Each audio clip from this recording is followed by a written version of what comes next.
firstly, just thank you for everybody for making some time today. I know it's a bit challenging given it's a short week. I've had a few apologies, but it's really great to see you all here today. Before we start, I'd just like to do an acknowledgement of country. And yeah, today I'm coming from Gadigal country, and I'd like to pay my respects to Aboriginal and Torres Strait Islander people, past, present, and emerging. And I'd invite you to pop in the chat where you're coming from today, and yeah, what organisation and your name. That would be great. Most of you have got your name on there, but if you could definitely pop your organisation in there, that would be brilliant. So welcome everybody to the Western Sydney Moving Community of Practice. This is our second one of 2023. And for those that are new, and a bit of a reminder for the group, we're just a group of practitioners, academics and researchers and physical activity enthusiasts that are really wanting to try and look at working more collaboratively to reduce physical inactivity within Western Sydney through a whole of systems approach. So we've got a bunch of initiatives rolling out of Western Sydney Moving, of which one is a community of practice, which is this. And we meet every 8 weeks. We have a few guest speakers, and then we usually give the floor to people to chat about anything that's of importance, so we can try and connect the dots and share best practice and collaborate, etc. So it's the perfect day for a community of practice around reducing physical inactivity, because it's actually World Physical Activity Day, and I'm sure you're all aware of that. So that's really cool. So we might get a picture at the end if that's okay with everybody, because I think it'd be something good to kind of promote. And today's agenda, we're really thrilled to have Dr. Peter Hillman from Parkrun. And Peter is the Outreach and Engagement Officer at Parkrun Asia Pacific. So really privileged to have Peter here today to share some insights with us. And that is going to be focusing on the role of events and positive lifestyle transformation. And then we're going to just obviously focus a little bit on Western Sydney, given that's our area of focus. And then there'll be some questions. And then with that, I wanted to just take the opportunity to talk about Western Sydney Moving Symposium that we're looking to host later in the year, which is really exciting. And then a bit of work that I've been doing on Western Sydney Moving through the Wicked Lads System Innovation methodology, which I'd like to just share with you for a few minutes, and then we'd kind of open the floor. So does that sound okay to everybody? Yeah, having nodded head. So Peter, if you want to just try and get your presentation up, that would be great.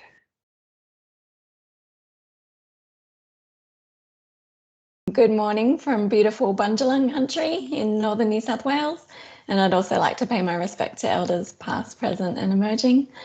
This morning, obviously I'm here to talk about Parkrun, but also share with you some of the findings from my PhD thesis that I completed last year, because it was all about people who have transformed their lives from being physically inactive to meeting the WHO guidelines of 150 minutes per week, and how they made that transformation. And as I'll talk about in a minute with the selection criteria of people for the study, all of them had events in their lives in some way. It might not have been what initially got them started, but events certainly had a role to play in what helped them adhere to physical activity. So the title of my thesis is also the title of the presentation, and it was looking at basically running and triathlon events in general. I was requested to just narrow it down to 2 types of sports, and those were the 2 types of event contexts I was familiar with, so that's what we went with. So we can move on from that one. So the title of the thesis was The Role of Events in Positive Lifestyle Transformation, and that just refers to that transition from leading a sedentary lifestyle into a physically active one. So on to the next slide. This thesis came about because obviously there's plenty of studies on events and also physical inactivity, but no one had ever really looked before on people who used to be sedentary and what role events played in their lives in getting active. And certainly there's a lot of studies about the benefits of events such as parkrun, but not really focusing on people who were inactive before they came along. So this study included 30 adults who were all previously physically inactive, but were now meeting those WHO guidelines. They had to have been a participant in at least 2 events in the previous year, and that included things like parkrun, but normally things you would pay an entry fee for. I found these participants through various online training groups, Facebook groups, that sort of thing. I also went to my local parkrun, handed out flyers, went to my local triathlon, did the same. And if I had seen people on Instagram, for example, posting about their transformation, sometimes I reached out to them directly and asked them if they'd like to be part of the study. So all 30 adults were interviewed, in-depth, semi-structured style, just to find out about their journey and how they actually did it. The study also came about because, as you would know, physical inactivity, at the time it was the 4th leading cause of death worldwide. And in most cases it's completely preventable. So, you know, that was alarming. Also, my principal supervisor and I were pretty fascinated with the idea of epiphanies and what is it that makes someone change? You know, what does it take to take that first step, make that decision to be more involved in physical activity? I guess the other thing is I have a big personal connection to this study. I was completely sedentary myself until the age of 34. And then I decided I have 2 kids now. I want to be a healthy mum for them. I need to set a better example, and started to exercise, started to eat better, and just saw the changes all across different areas of my life. You know, all of a sudden I had more energy in the classroom, I could focus better, it made me a better mum, just everything in life became that much easier just from initiating some simple changes. So it did mean it was very hard to separate myself from the participants. I knew exactly what they had gone through. But then again, I would argue I had a unique perspective in that I could interpret those experiences because I knew exactly how hard it was and what they'd been through. So in regards to what I asked them about, I was asked about, in the next slide, their feelings regarding physical inactivity, both before they started exercising, once they got active, and now that they had physical inactivity ingrained in their lives, how did they feel about it? They were asked how did they actually go about making this change? What was their motivation? You know, did it come from within like me, or was it external? You know, someone told them they should do it. How did they become involved in events? What constraints did they face along the way? You know, what are the barriers? What are the things in both their immediate and interpersonal and external environments that really could have stopped their progress and maybe even stopped them from getting started at all? So in the next slide, when I asked them about their feelings about physical activity, they were very negative at first, very negative. The word hatred was used. It was viewed as a punishment. They were very negative, very fearful about it. Some felt anxious, just really uncertain about how to go about it, and that it was just too hard. Some of them had a fear of failure, and just didn't see any need for it, frankly. Some of them were quite apathetic and just thought, well, you know, I don't need to do that. Some people were, you know, laden down with family responsibilities, looking after children, that sort of thing, and just couldn't see how they could find the time to fit exercise in. They worked long hours, some were commuting, some didn't feel like they had the financial resources to go along to classes or that sort of thing. So there were a lot of barriers to overcome. With parkrun, there's been a lot of studies done on barriers to coming along to parkrun. If you don't know what it is, it's a 5-kilometre walk run that's held around the world in 22 countries every Saturday morning. We have 447 parkruns in Australia, and we'd love them to be more. But there has been extensive research done on what a phenomenon it is and the contributions it's made to communities. And some of the barriers, the number one barrier to coming along to parkrun is actually the start time. It's generally 8 o'clock in New South Wales, sometimes 7. And for most people who want to sleep in on a Saturday morning, you know, that ain't going to work. Or they've got to take their kid to netball, or they're working themselves. But the start time is our number one barrier. The other one is feeling like you're not fit enough and that, you know, I can't do 5K. No way can I go. But most people don't realise that you don't have to do 5K. You can come along and do 1K. Come along and volunteer until you're feeling ready to do it. There's absolutely no obligation to run at all, let alone do 5K.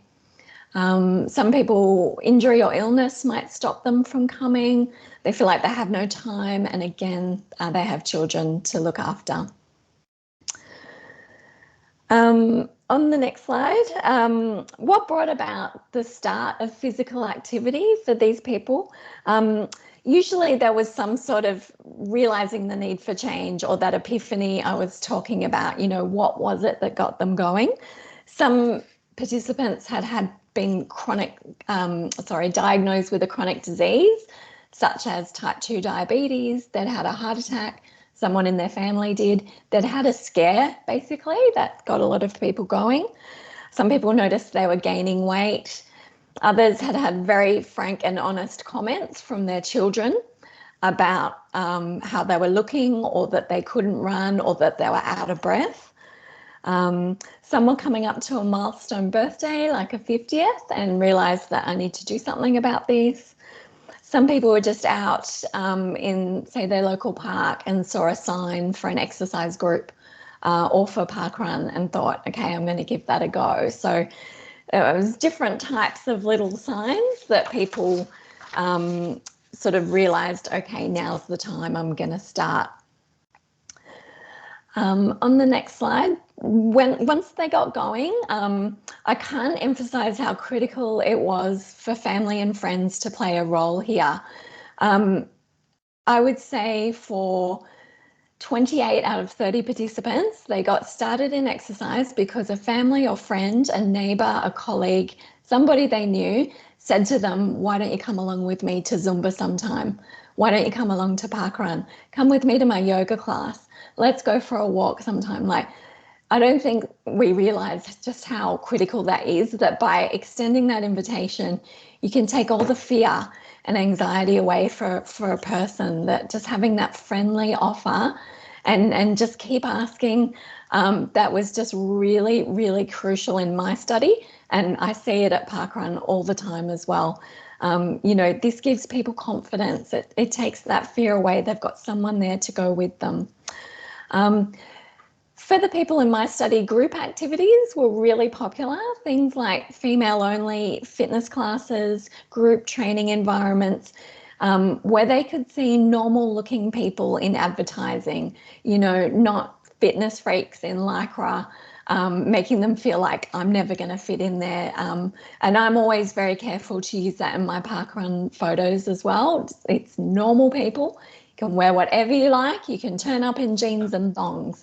We don't care. You know, you can wear anything. People liked that things like parkrun, they could participate with other family members. They could bring along the kids, the dog, grandma, whatever it is.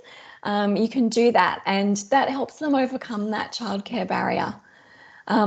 For 12 out of 30 participants in my study, parkrun was their first event experience. For others, it was things like beginner-friendly triathlons, local fun runs, or walking events. But parkrun gave them that opportunity for weekly socializing, where once they started going, even if I did have a few participants that turned up all by themselves, and quickly made friends and got encouragement from total strangers. And that was it. I'm coming back next week. That was fantastic. So for the ones that did go to parkrun and other types of events, they became embedded in those social communities that you find in triathlon and running groups, where all of a sudden you've got a group of people that are like-minded, that are positive, they have similar interests, and you've got this whole new circle of friends. So I say this all the time, I don't go to parkrun for the 5K. I go to see my friends and have fun and get outdoors and be social.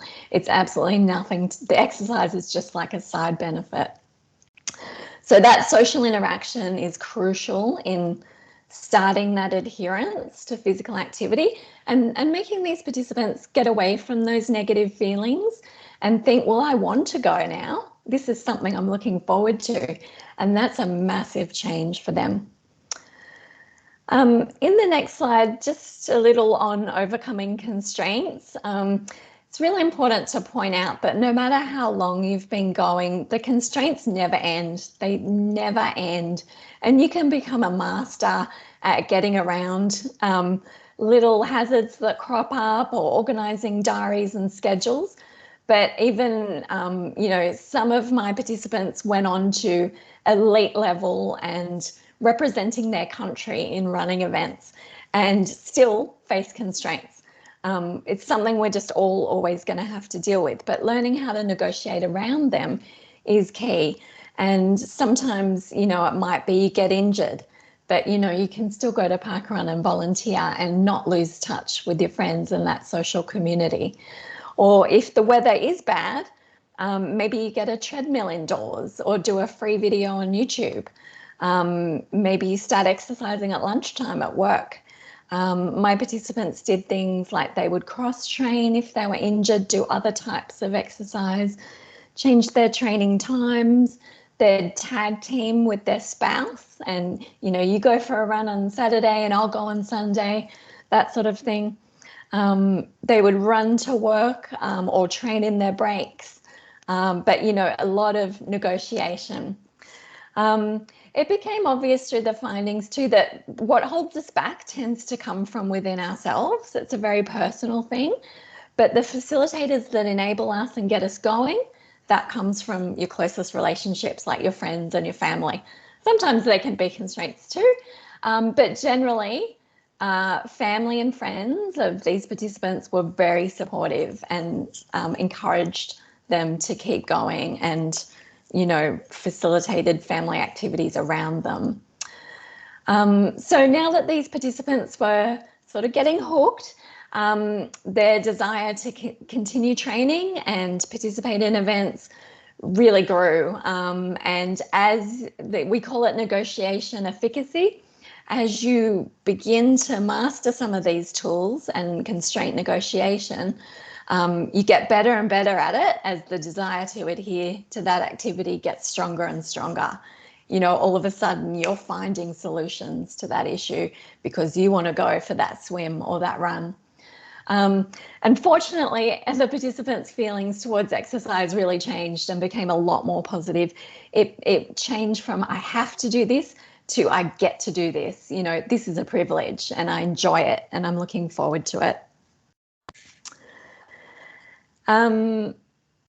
The participants, of course, began to feel the benefits too of regular physical activity, the weight loss. They felt stronger, fitter, had more energy, and that only helped with the positivity. We all have to stick to things for a little while to be able to feel those things. So going back to the role of events in adherence to physical activity, as the training and the exercise got more ingrained in their lifestyle, so did their commitment to events. Just on the next slide. Events really inspired adherence to physical activity. So it wasn't necessarily what got them started, but they certainly were the glue that kept them exercising. And along with the social communities, made them want to continue. So participants sometimes for the first time in their life felt that sense of achievement, wow, I've got a medal, or, they loved getting event t-shirts and things like that, different merchandise. They found running and triathlon communities very positive to be ensconced in, and very friendly. When you go to events, you are always cheered on by complete strangers. And let me tell you, that feels really good. As participants got going in things like 5Ks and beginner triathlons, they started increasing the challenge and the distance as their confidence grew, and went on to 10Ks, half marathons, etc. Same with all of the triathlon distances. They started to travel around to events and begin an event travel career. And the events coming up gave them structure and purpose to their training. They knew they had a 12-week plan or a 10-week plan, and really gave them that long-term motivation to train. I should mention as well that all of my data collection was finished in the last week of February 2020. So literally the week before COVID hit, and saw a lot of events cancelled. So I'm very lucky none of my data is tainted by COVID or event cancellations or affected the way participants felt about it. It's just one of those very lucky things in life where I just happened to finish right before it. With the key findings on the next page, just to reiterate, it was really, really common that someone they knew invited them to go along that first time and partake in some form of physical activity. Once participants started in an activity, they found that they would start, say, seeing people from parkrun at the supermarket or at the service station. And if they'd missed a few weeks, they'd say to them, "Oh, where have you been? I haven't seen you at parkrun." And it's like, okay, I better go back. And I know that's happened to me in real life too. So it gives them that community and that accountability. You might just need to arrow down there. Some participants did end up modifying their involvement to keep engaged with the event. So if they were injured, I'm not sure what happened to that slide. Here it comes. So if they were injured, maybe they'd just change the form of activity they were doing, or just maybe go pool running instead of running so they could keep seeing their friends. Their success at transforming their lifestyles was really due to their readiness to make changes. So, they were finally ready when it's suited them, not when someone told them, you need to start exercising, because we all know that doesn't work. So it was up to these people to decide, okay, I'm ready now, I'm going to go. So one thing that came out about parkrun is it's very unique to other events in that we can foster multi-generational involvement. So like I said before, grandma can come, you can bring the 2-year-old in a stroller, you can bring the dog, so many levels can come, and that can foster that ability to keep turning up. So as I mentioned, the participants all found exercise enjoyable now rather than strenuous. It was something they look forward to. And that's really something we emphasize at Parkrun, that gentle forms of movement, even volunteering, it's all active. You don't have to go to a HIIT interval workout or a really hard boxing class. Walking, gardening, yoga, it's all fabulous. It's all really good for you physically and mentally. So how does positive lifestyle transformation come about? It's readiness to make these changes combined with persistence in implementing those changes. If you're ready and you're determined to keep showing up 3 times a week, whatever it is, you will get a positive lifestyle transformation. And sorry, I know I've run out of time, but just quickly to show you where the parkrun events in Sydney are, in Western Sydney. We would love to have more, but we do have quite a few events there spread out across the region.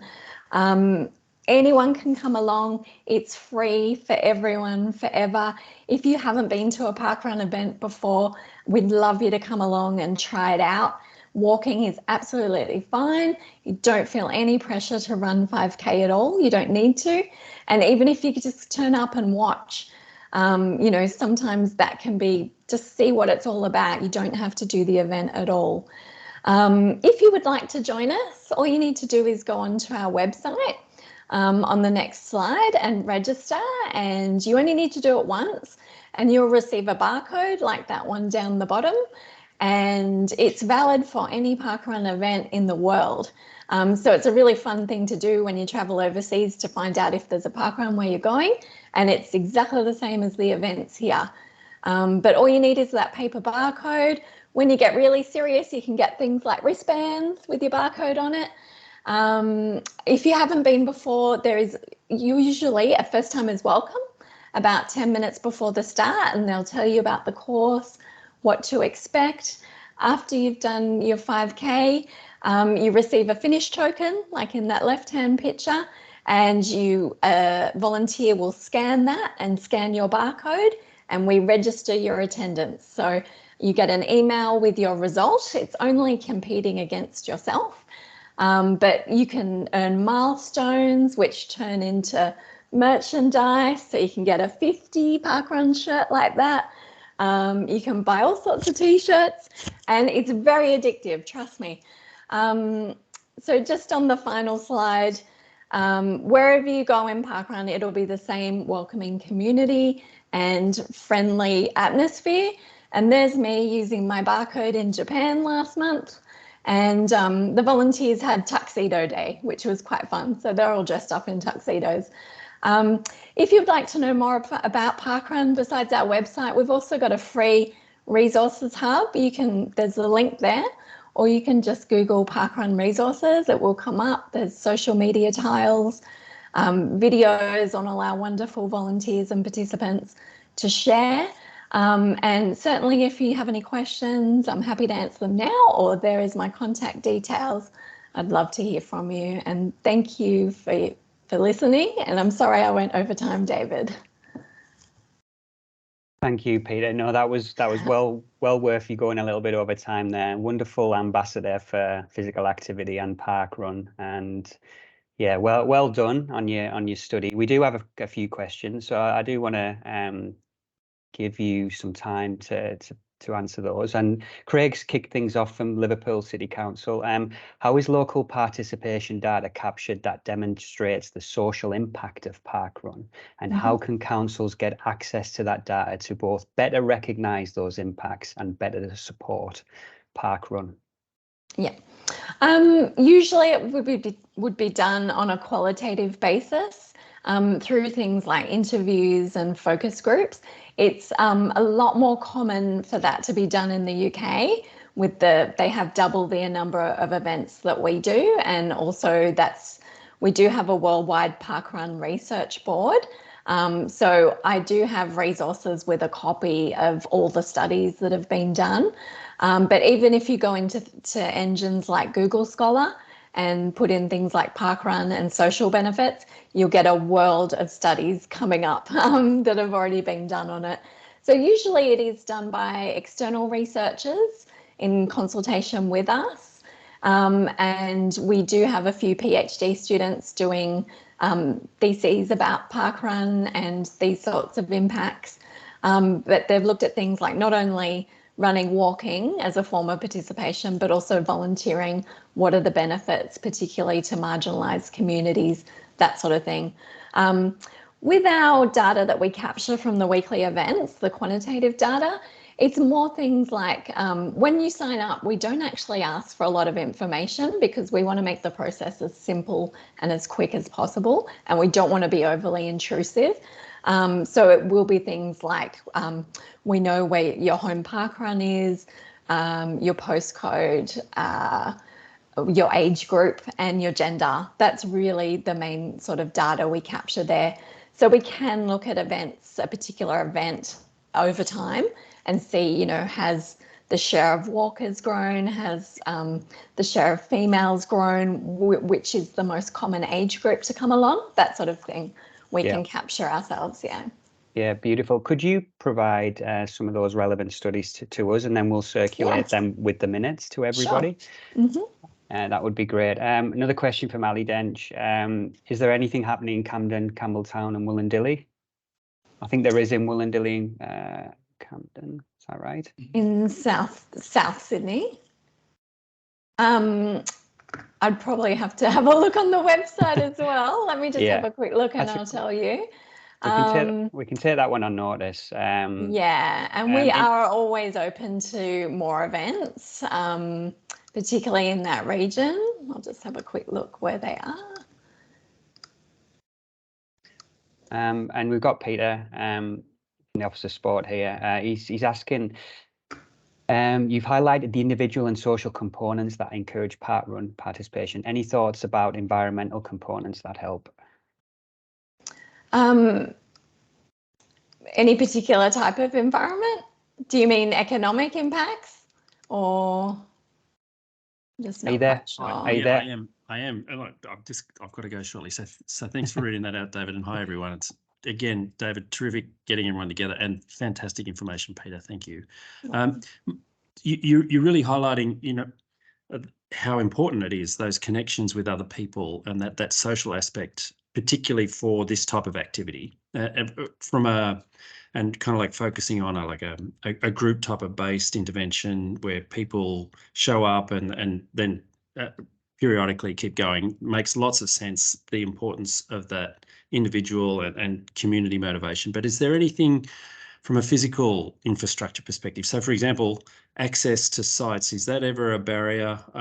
Is that pretty easy to organise, to find a park? Does the run need to be, like, it's easy to run from Bondi to Bronte than it is to run Anzac Parade, for example, that type of stuff, Yes. So, like, does the environment have an impact, and those other aspects of where people are active, as an example? Yeah, and we do work very closely with a number of local councils because they're the ones that provide the event permits. In some cases, park runs on private land too, so we do have to get permission from those owners. It can be a barrier sometimes finding suitable courses, that they really have to be off-road. You can't have road crossings, for example. They need to have access, whether it's public transport or sufficient parking. You need to have toilet and water facilities as well. Some courses they're very different to each other. Some are in huge areas, really well set up, that they might just be one loop. Others might be 3 loops if it's a smaller space. But generally, things like cycle paths, they can work quite well in parks that have nice wide footpaths. The degree of difficulty is not actually a huge factor. Some of our events are on trails and they're really quite hilly, but people love that for something different and to have a bit of a challenge, whereas others are just completely flat footpath all the way, and again, very popular because people love to do personal bests on them. So there's no real criteria for the course and degree of difficulty. It's just finding the right setup that we can have permission to use, that's also safe. And a lot of these spaces we do share with the general public. So we are mindful of that, and we need to keep that relationship harmonious too. Yeah, terrific, Peter. David, if you don't mind, just to expand on that. So your sense wouldn't be, or the evidence you might have some around that, as long as you've got a toilet and some shade, it doesn't really matter where and it's a safe course, doesn't cross the road, that sort of checklist type of information. From your work with Parkrun, it doesn't really matter whether it's a suburban run versus a beautiful location.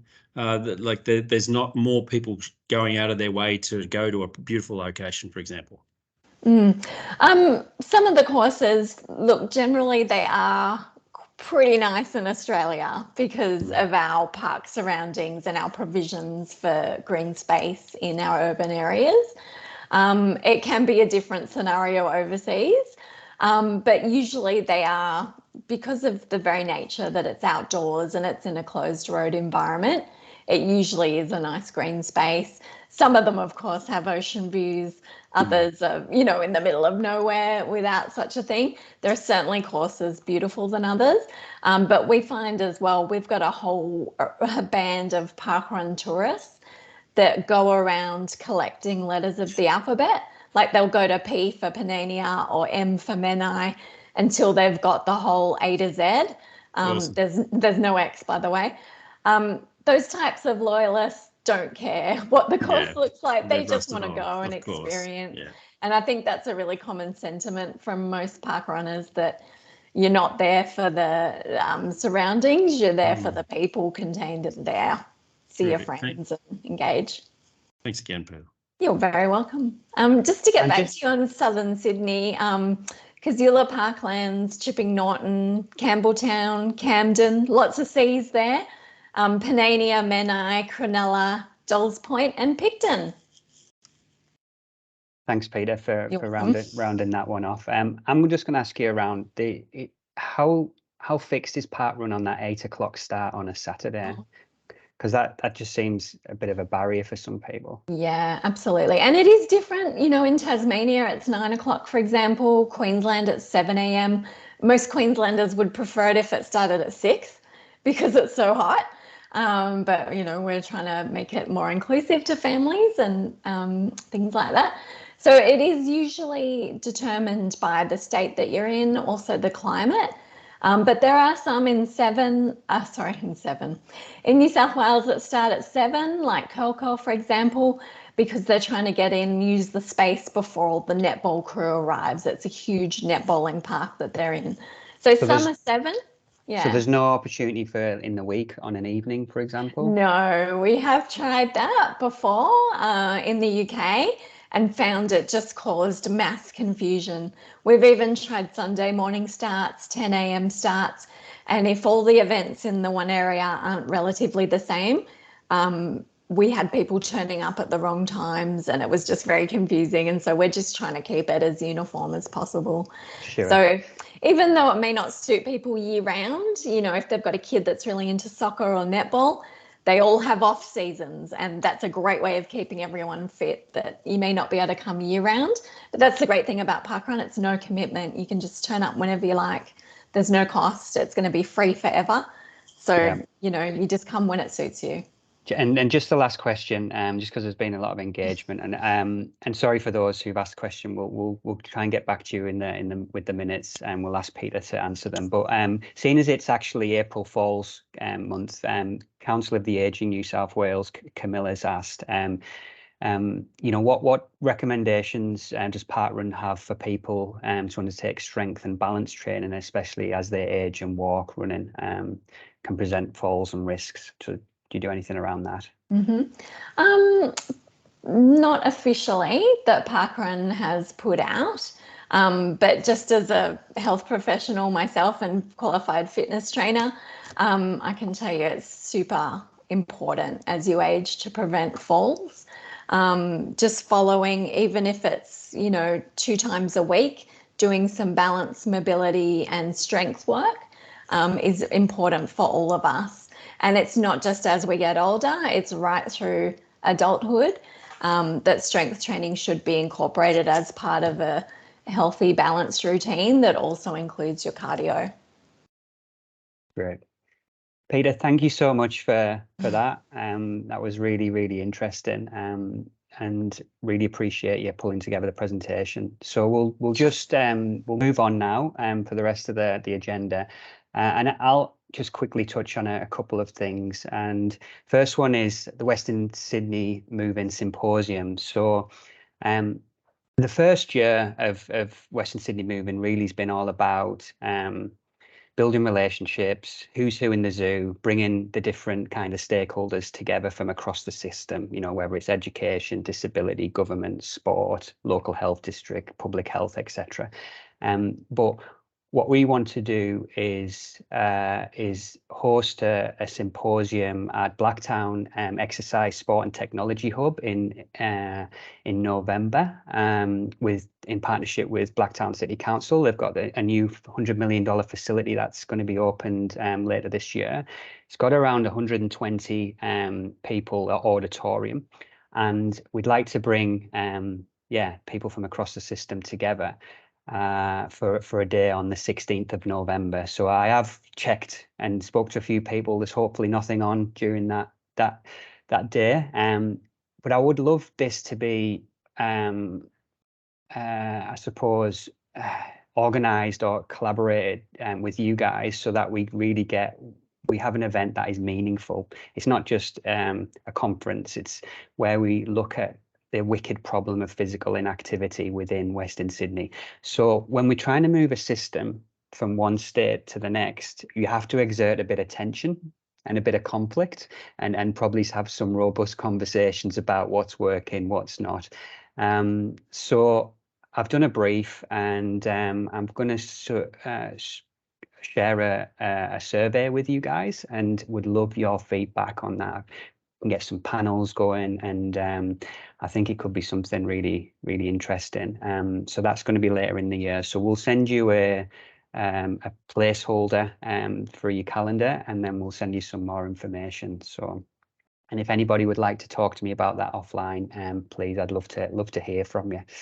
The second thing is, over the last 6 months, I've been on a complex systems leadership course, and the project that I've been working on is Western Sydney Moving, and part of that has been working with a piece of software called Wicked. It's called the Tool for Systemic Change, and it's through Wicked Lab. And what I've been trying to do is map the system within Western Sydney.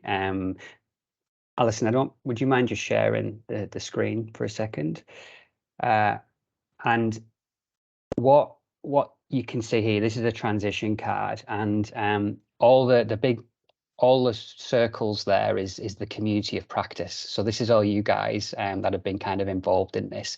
The offshoots are projects that we're involved in, which is collective leisure. And what I'd like to do is build this out in terms of all the initiatives that you guys are on and the people that you're working with, so we can really start to look at the system. So with the Wicked Lab tool, it's looking at transitioning the system through a multi-stakeholder process, which is kind of what we're doing here. But over the next 8 weeks, I'd like to look at something called FEMLAS, which is 6 stages of cycle and feedback loop. And the FEMLAS is broken down into form, explore, map, learn, address, and share. Really looking at the complex adaptive system and something called systemic innovation theory. So I'm looking for 6 to 8 volunteers who'd like to work with work on this with me over 8 weeks, where it probably be about 1 hour to 90 minutes a week, where I look to really pad this out in terms of the system, because this is just through kind of our lens, and well, we obviously want to collaborate. So if anybody's interested in that, thanks for sharing, Alison. Yeah, please email me. It would be great to collaborate with you guys on that. So we try to bring Western Sydney Moving to life a little bit. Anybody, I suppose just in terms of time, if you've got any questions on that, please email me. But I'd love to now just give the opportunity for anybody to share what they're doing in terms of what's in front of mind for you guys at the moment. And I might just go around the room. Yeah. Thanks, Mark. That was really insightful. Thanks, Peter, for sharing, and great job. When's the next Parramatta West Run? That's probably the closest to me. I'm in North Sydney. But I'd love to head out to Parramatta and do that with my wife. She's an architect and works a lot on buildings there, and it's the new CBD right out there. So when's Parramatta up next? Saturday morning. This Saturday? It's on every Saturday. You can go to North Sydney. Okay, that's cool. I'm in Hobart this Saturday. I literally just checked into my flight that leaves at 7:30. What time in the morning? For which one? Parramatta. Parramatta, it should be 8 o'clock. I'll double check. Okay. North Sydney's 7 though. So it's North an Sydney early 7. And how often did you say? every Saturday. Every Saturday. Forever. Where does it start? Okay, I got to sign up. You do. You can get on the website now. It's at George Kendall Riverside Park in Parramatta. And where, And the North it's Sydney? 8 Where's the o'clock. North Sydney one? It's at North Sydney Oval. Oh, beautiful. Wow, very Sorry, good. St Leonard's Park. Okay. I'm just going to move it on. Francis, would you to share from Bicycle New South Wales? Yeah, Peter, that was an awesome presentation. Thank you once again, David. Very, very inspiring. Actually, that question about infrastructure, I forget who it came from, but it was totally relevant because, you know, Bicycle New South Wales, this is what we're doing, and to try and extend the parkrun benefits into daily lives so that we can bring down those terrible non-communicable disease, that pandemic, right, that actually dwarfs COVID. Just in terms of personal experience, I worked in the community services sector prior to advocacy. Literally, lives were transformed, domestic violence stopped, jail time prevented because of parkrun engagement. I had friends who were recidivists on the parkrun, getting employment, doing selfies with the local mayor, winning at life, right? So I love what you're doing, and I'd really, really love to get on board with this across New South Wales. Also, St Leonard's Park, this goes to the question of infrastructure, because St Leonard's Park is a nightmare in terms of the Warringah Freeway for active transport. So active transport, park run infrastructure, let's get it going. I'm really keen to talk. I've already sent an email to David to say, hey, let's meet and chat. Thank you. Thanks for sharing, Francis. That was really great. Ian from Cumberland Council. Hi, David. Thanks for having me. So we've got our youth school holiday program coming up. That's got multi-sport, tennis, active fest, futsal, boot camp, netball, arts and craft, dance, and arrow tag. After that, we've got Youth Week, which will have a book exchange, open mic night, and a major event with futsal, silent disco, and anime art and glow-in-the-dark mini golf. Everything's free for youth aged 12 to 24. The links are in the chat. And if anyone wants to email me, my email address is there as well if you guys want to collaborate. Thanks. Lovely, thank you. Busy time with the school holidays coming up for a lot of councils, the holiday programs. And Karen from the local health district. Thanks, David. Nice to sort of come along to this group for the first time and hear all the dynamic work that's going on. That's great. I just wanted to quickly let you all know about an annual event that Western Sydney Local Health District has, which is called Library Health Month. It happens over the entire month of September, and this year it's in its 7th year. And last year, when we spoke to the community, people were really keen on physical activity sessions at the library. Now that can look like anything.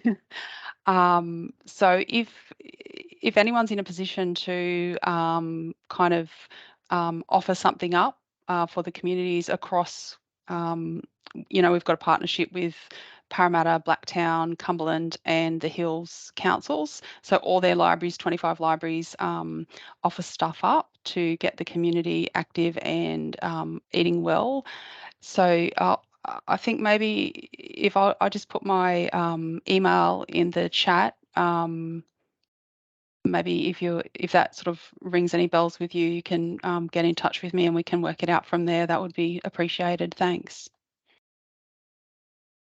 Beautiful, thank you. Yeah, we'll share all the details with everybody with the minutes. So I'm just going to quickly go around the room then because we've got 6 minutes. So maybe just like 30 seconds or whatever is front of mind for you in regards to your work to share. So Alison from South Western Local Health District. I won't add anything other than that we're looking at putting in an expression of interest for a research grant around active travel to school for Western Sydney. So I'll leave it there. Brilliant. And if there's any letters of support for that, let the group know. Janine Dawson, Western Sydney Local Health District. No, look, I've got nothing to add. I think time is really short, so I'll leave it to the others. Thanks. No worries. Okay, well, is there anything else that people want to talk about?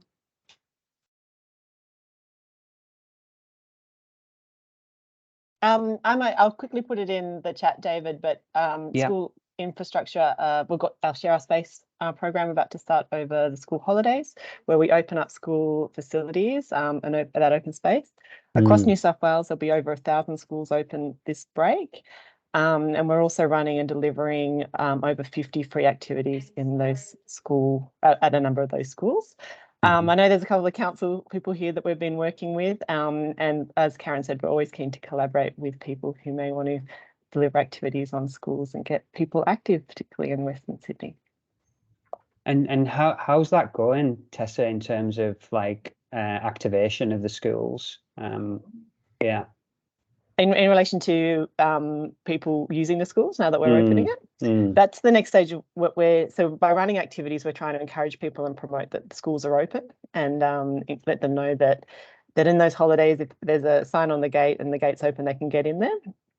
And we're trying to measure, that's our next stage is once we've promoted it, and we've got that information out there, is actually seeing how many people are utilising that space and getting the best out of that open space.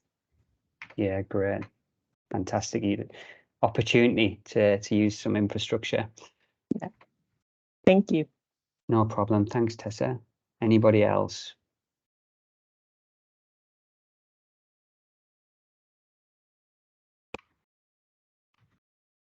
All good. Well, I've registered for the park run. Look forward to it. See you Saturday week. I love that, Mark. That's fantastic. One right there. So given it's physical activity, the World Day for Physical Activity, could we get a photograph with everybody? Would that be all right? So we can celebrate and promote it. Yeah.